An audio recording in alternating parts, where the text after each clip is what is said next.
In spite of the fact that the human mind is widely regarded as one of evolution's most remarkable achievements, it is also prone to horrifying fancies.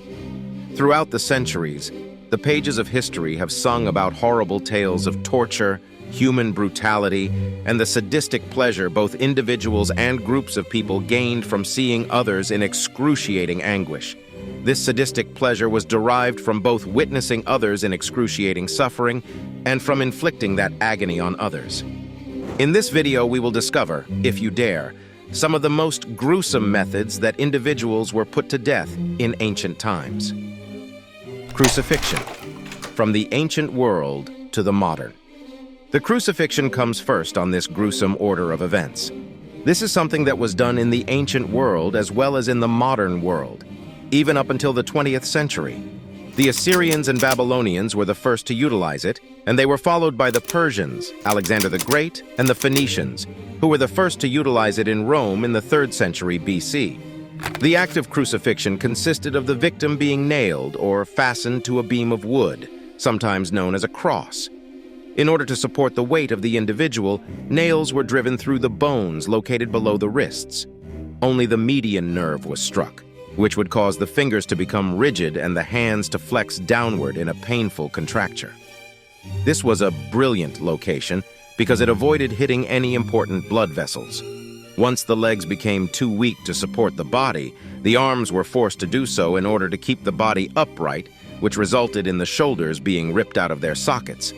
The feet were nailed to the vertical part of the cross.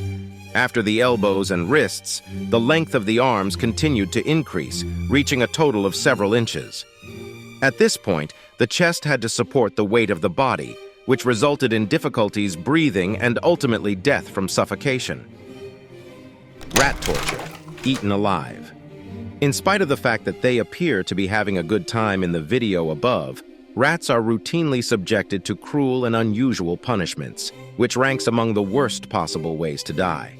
The problem with rats is that they can chew right through almost anything. As a result, it should not come as much of a surprise that ancient peoples used them as instruments of torture in their societies. In most cases, a victim would have a little cage pressed up against their abdomen, and inside of that cage would be a rat. The rat was disturbed because the cage was heated from the outside by either a candle, a flaming stick, or hot coals, and this caused the cage to be heated. Therefore, how could it possibly get away? It did this by digging its claws into the only available soft surface, which was human skin. In a relatively short amount of time, the rat would chew its way into the victim's bowels, causing the individual to experience excruciating pain in the process. This method was quite successful in extracting information from detainees, and also played on their psyches, which added a psychological dimension to the act of torturing them. The rack, stretching the body. The rack was yet another instrument of torture that gained a terrible reputation in ancient times. It consisted of a table, which was often made of wood and had axles and levers at both ends of it. After the victim was made to lie down against their will, leather straps or belts were used to bind their wrists and heels. The axles were wrapped with chains or ropes that were attached to the straps and wound around them. The torturers would then slowly push the levers, which would cause the axles to revolve and build tension in the chains. This might be done by one or several torturers. This resulted in the straps rubbing on the prisoner's flesh, which eventually stretched their body in an outward direction. It is difficult to fathom the internal physical upheaval that a person would have through. Vertebrae would have grown, joints, muscles, and tendons would have given way, posture would have shifted, the ribcage would have put pressure on the lungs, bones would have fractured, nerve endings would have been exposed. The anguish would have been close to incomprehensible. They were given an additional challenge by being placed on barbed axles, which tore the flesh off their backs. This was a reward for those who were especially tough. Keelhauling, dragged under. The Dutch verb keelhalen, from which this name is derived, means to drag along the keel, which is precisely what the technique of torture described here did. The sailor was disrobed, bound, and then hung from the ship's mast by a rope while having weights or chains affixed to their legs. Once the sailor was freed, the rope was looped underneath the ship and they were dragged under the keel. The number of fatalities was quite close to 100%. If the person did not die, they would have suffered serious head trauma from repeatedly hitting their head against the keel, as well as extensive lacerations from the barnacles and other forms of aquatic growth that were present on the hull of the vessel. Even if they managed to avoid being killed and were brought back on board, it is likely that wound infections would cause them to pass away. The wheel, a severe bashing. The next method is one that can only be described as excruciatingly painful. The wheel, also known as the breaking wheel, the Catherine wheel, or the execution wheel. This cruel device, which was employed widely throughout the ancient world, was reserved only for use in public executions. There are a few distinct iterations of this procedure, but in general, the detainee was restrained by being chained to a massive wooden wheel with spokes. The purpose was not to kill them, but rather to severely mutilate them, and the executioner would begin by shattering the leg bones and then work their way up to the head. They would accomplish this by bludgeoning the victim to the point of near death with an iron bar, crushing all of their bones and beating them to a pulp in the process. When everything was done, the horribly maimed prisoner would be moved on the wheel such that their heels would come together at the back of their neck. This would be the final stage of the process. They were left in that position to bleed to death before being abandoned. Impalement, pierced straight through. Impalement, which can be described as a gruesomely horrific process, comes in at the number 5 spot on our list. This ancient kind of cruelty was routinely employed by a great number of civilizations and cultures. It consisted of impaling the victim with a long, sharp, and frequently greased stake with the purpose of carrying out a capital sentence, putting down rebellions, correcting deserters, or eliminating military disobedience during times of war. Both the longitudinal and transversal approaches were used to carry out this strategy. For the longitudinal measurement, the subject was positioned such that they were looking down at the spike, which was put about halfway up their posterior privates. The spike would run them through as gravity took hold of them, avoiding important organs and emerging through the skin of the victim's shoulder or neck. It is possible for a person to live through this for several days.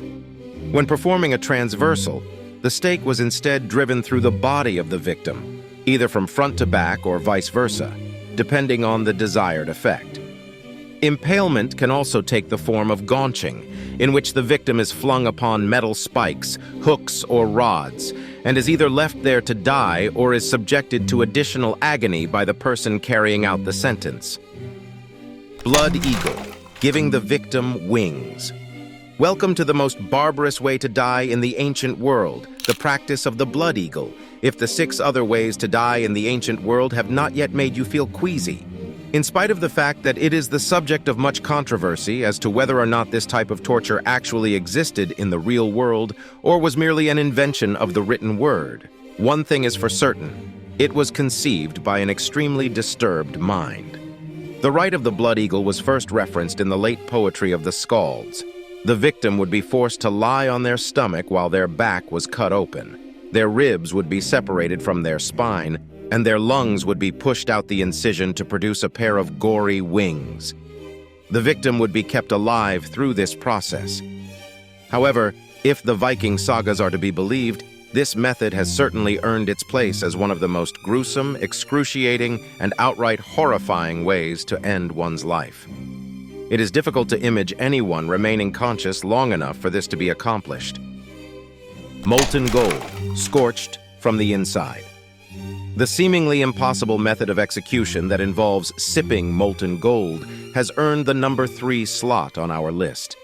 It is possible that this was carried out more frequently than is reported, particularly by the Romans and the Spanish Inquisition, who lived on both sides of the Atlantic Ocean.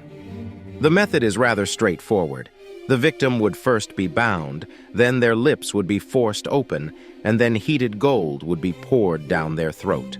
As a direct consequence of this, serious damage would be caused to distant organs, as well as blistering of the lungs, which would finally result in an instantaneous death.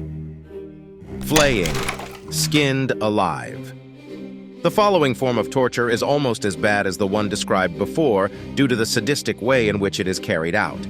Due to the lengthy nature of the procedure, flaying, also known as skinning, was likely the most agonizing means of death used in the ancient world. The victim was first disrobed, and then their hands and feet were bound to prevent them from moving in any direction. After this, the executioner would begin to peel away the individual's skin with a sharp blade, typically beginning with the head because this location would cause the victim the greatest pain due to the fact that they were still aware during the process. In certain cases, sections of the person's body were even cooked in order to make the skin more pliable and simpler to remove. This was done so that the skin could be more easily removed. There were a number of different ways that someone could pass away as a result of flaying, including shock, the loss of blood or fluids, hypothermia, or infection. Additionally, the time of death could be anywhere from a few hours to a few days, depending on the circumstances. A flayed body was a message in medieval times. It was an eloquent canvas on which the secular authorities' punishment could be inscribed, despite the fact that it was deemed extremely rare at the time. The Roman candle. The practice of lighting oneself on fire with a Roman candle ranked first among all other inhumane ways people were put to death in ancient times. This is chilling on multiple levels, whether one considers the method of death in and of itself, or the executioner who gave the order. Nero, the emperor of Rome, is considered to be one of the most despicable and psychotic figures in world history. History is replete with vicious and psychopathic figures. He had such a deep-seated hatred for Christians that he would use them as human lamps, often known as torches, at his garden parties. The victims were first bound and then nailed to the tops of long stakes. Following that, a combustible substance was poured over them just before they were set ablaze. The fire was intentionally lit at their feet to make their anguish last longer. Whether the Christians had participated in an uprising against the state, this was a horrible way to deal with the situation. It is a reflection of how brutal punishments were in ancient, and how they were often created of man's wicked ego and thirst to rule what he perceived to be a lower population. It also shows how these punishments were typically carried out. We hope you like this video, subscribe to the channel if you're a history addict, and please let us know about what civilization or time period we should talk about. Also, watch another video here.